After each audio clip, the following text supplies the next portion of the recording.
Hi quotes, ഇത് purple journal അല്ലെങ്കിൽ BTS journal എന്ന് പറയാം. നമുക്ക് BTSന്റെ സ്റ്റോറി ഒക്കെ കേട്ട് പതുക്കെ ഈ ജേണൽ ഒന്ന് കംപ്ലീറ്റ് ചെയ്ത് നോക്കാം. നിങ്ങൾ BTS ഫാൻ ആണോ? അങ്ങനെയാണെങ്കിൽ നിങ്ങൾക്ക് ഈ സ്റ്റോറിയൊക്കെ അറിയായിരിക്കും. ഞാൻ ജസ്റ്റ് പറയുന്നെന്ന് മാത്രം. BTSന്റെ full form beyond the scene ആണ്. ഇതൊരു സൗത്ത് കൊറിയൻ K-pop ഗ്രൂപ്പാണ്. 7 അംഗങ്ങൾ അടങ്ങുന്ന ഈ K-pop ഗ്രൂപ്പിൽ RM, ജിൻ, സൂഗ, ജെഹോ, ജങ്കൂക്ക് എന്നിങ്ങനെയുള്ള 7 മെമ്പേഴ്സ് ഉണ്ട്. അവര് സൂപ്പർ ടാലന്റഡ് ആയിട്ടുള്ള മ്യൂസീഷ്യൻസും ഡാൻസേഴ്സും കൂടെയാണ്. ഇവരിപ്പോ വേൾഡിലെ തന്നെ നമ്പർ 1 മ്യൂസിക് ബ്രാൻഡ് ആണ്. 2013 ഡെബ്യൂട്ട് ചെയ്ത ഈ BTS ഇന്ന് ലോകത്തെ ഏറ്റവും വലിയ മ്യൂസിക് ബ്രാൻഡാണ്. അവരവരുടെ മുൻകാലങ്ങളിൽ ഒരുപാട് ചലഞ്ചസും സ്ട്രഗിൾസ് ഒക്കെ നേരിട്ടിട്ടാണ് ഇന്നത്തെ ഈ നിലയിൽ എത്തിയതെന്നാണ് പറയപ്പെടുന്നത്. അതുകൊണ്ട് തന്നെ അവരുടെ സോങ്സിലെല്ലാം self love, dreams, hard work, confidence എന്നിങ്ങനെയുള്ള മെസ്സേജസ് അവർ കൺവേ ചെയ്യുന്നത്. അതുകൊണ്ട് തന്നെ ഫാൻസിന് ഭയങ്കര ഇഷ്ടവും കൂടെയാണ് ഇങ്ങനെയുള്ള മെസ്സേജസ് സെൻഡ് ചെയ്യുന്ന മ്യൂസിക് ഒക്കെ കേൾക്കാൻ വേണ്ടിയിട്ട്. BTS അവരുടെ ഫാൻസിനെ ആർമി എന്നാട്ടോ വിളിക്കുന്നത്. ലോകത്തിലെ എല്ലാ ഭാഗത്തും അവർക്ക് ആർമി ഉണ്ട്. അങ്ങനെ ഇരിക്കെ BTS 2022 അവരൊരു ഡിസിഷൻ എടുക്കുന്നുണ്ട്. കുറച്ചു കാലത്തേക്ക് BTS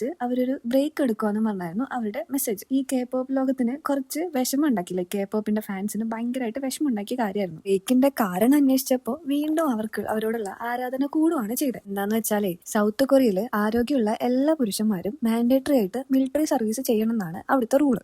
18 മാസം മുതൽ 21 മാസം വരെയാണ് സർവീസ് ചെയ്യേണ്ടത്. ലോകം അറിയപ്പെടുന്ന മ്യൂസിക് ബ്രാൻഡ് ആയതുകൊണ്ടൊന്നും അവർക്ക് ഇതിൽ നിന്ന് ഇളവൊന്നും ലഭിക്കാത്തത് കാരണം അവർ ആ റൂള് ഒബേ ചെയ്യാന്ന് തീരുമാനിച്ചു. അവര് മിലിറ്ററി സർവീസ് ചെയ്യാന്ന് ഡിസിഷൻ എടുക്കുന്നുണ്ട്. അതുകൊണ്ട് തന്നെ ഗ്രൂപ്പ് ആക്ടിവിറ്റീസ് കുറച്ചു കാലത്തേക്ക് നിർത്തിവെക്കേണ്ടി വന്നു. ആദ്യം ജോയിൻ ചെയ്തത് ജിന്നാണ്. പിന്നീട് വിവിധ മാസങ്ങളിലായിട്ട് മറ്റുള്ളവരും ജോയിൻ ചെയ്തു. എല്ലാവരും ഒരുമിച്ച് ജോയിൻ ചെയ്താൽ നമുക്ക് കുറെ കാലം BTSനെ കാണാൻ കഴിയില്ലായിരുന്നു. അത് മനസ്സിലാക്കിയ മെമ്പേഴ്സ് അവർ പല മാസങ്ങളിലായിട്ട് ജോയിൻ ചെയ്തു. ഈ ബ്രേക്ക് കാലത്ത് members solo songs, albums, variety shows, fan content എന്നിവയിലൂടെ ആർമിയുമായിട്ട് ബന്ധം നിലനിർത്തി. ഇപ്പോൾ 7 മെമ്പേഴ്സും മിലിറ്ററി സർവീസ് ഒക്കെ പൂർത്തിയാക്കിയിട്ട് ഒരുമിച്ച് വന്നിട്ടുണ്ട്. അവരൊരു വേൾഡ് ടൂറിലാണ് ഷോസും കൊണ്ട്. മറ്റൊരു കാര്യം എന്താന്ന് വെച്ചാൽ, അവരെങ്ങനെയാണോ ബ്രേക്കിന് മുന്നേ പെർഫോം ചെയ്തിരുന്നത് അതിലും എനർജറ്റിക് ആയിട്ടാണ് അവരിപ്പോ അവരുടെ കംബാക്ക് ചെയ്തുകൊണ്ടിരിക്കുന്നത്. അതുകൊണ്ട് തന്നെ BTS ആർമിക്ക് ഫാൻ മൊമെന്റ്സിലൂടെയാണ് ഇപ്പൊ അവർ കടന്നുപോയിക്കൊണ്ടിരിക്കുന്നത്. ഇപ്പോൾ യൂട്യൂബ് ഓപ്പൺ ചെയ്ത് കഴിഞ്ഞാൽ എപ്പോഴും അവരുടെ വേർഡ്സിന്റെ സീൻസും വീഡിയോസ് ഒക്കെയാണ്. ഇടയിൽ കൂടെ ഞാൻ ഒരിടം കണ്ടു. എന്താന്ന് വെച്ചാൽ, അവരുടെ ഷോ നടക്കുന്നതിന് മുന്നേ അവർ സ്റ്റേജിൽ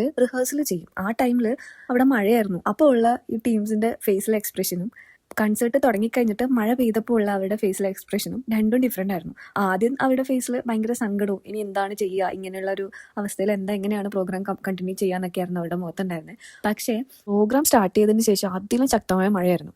അപ്പൊ അവരുടെ മുഖത്ത് ഭയങ്കര ഹാപ്പിനെസ്സും സന്തോഷവും ഒക്കെ ആയിരുന്നു, ചിരിയും അങ്ങനെയൊക്കെ ആയിരുന്നു അവർ ആ പ്രോഗ്രാം കണ്ടിന്യൂ ചെയ്തത്. അതൊക്കെ കണ്ടപ്പോൾ ശരിക്കും അത് അവരുടെ ഒരു ഫാൻ മൊമെന്റ്സ് അല്ലേ. കാരണം ഫാൻസിനെ കണ്ടപ്പം അവർ ഈ മഴയും സ്ട്രഗിളും ഒന്നും ഓർക്കുന്നില്ല.